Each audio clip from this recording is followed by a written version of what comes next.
Alden Richards, nilait daw dati ni Miss Jacqueline Jose noong unang sabak niya sa pelikula. Nagbalik tanaw si Alden Richards kung paano niya naranasang malait ni Jacqueline Jose ang pag-arte sa unang serye na pinagsamahan nila.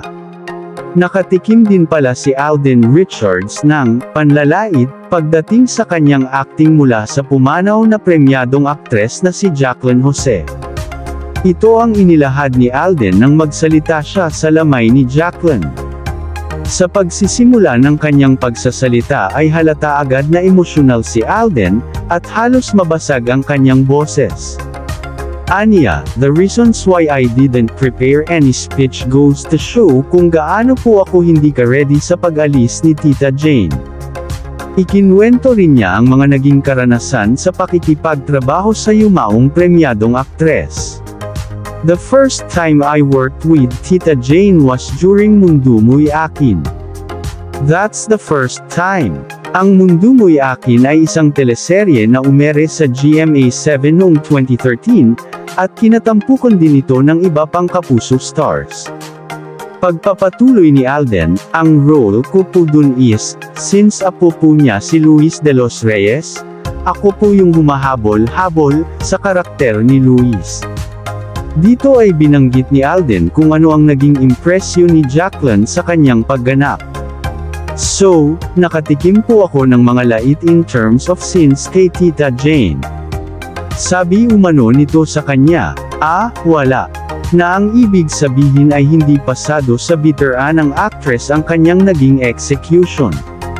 May mga nakukuha din po akong ganon. Noon din niya nalaman kung paano makipagtrabaho si Jacqueline sa kapwa-artista. Parang si Tita Jane kasi may gate iyan tapos may security guard din siya sa gate na yun na siya rin.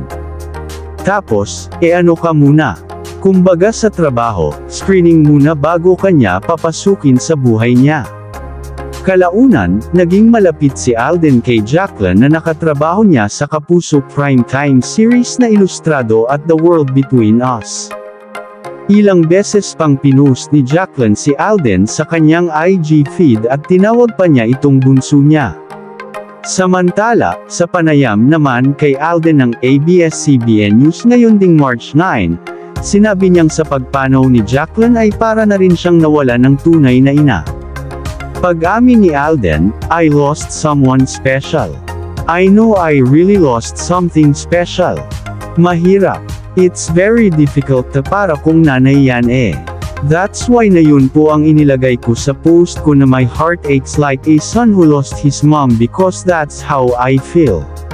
Parang the same feeling when I lost my mom. Same feeling now. Kayo, anong masasabi nyo sa pahayag ni Alden Richards tungkol sa yumaong si Miss Jacqueline Jose? Comment nyo lang sa ibaba at atin niyang pag-uusapan. Maraming salamat po at God bless.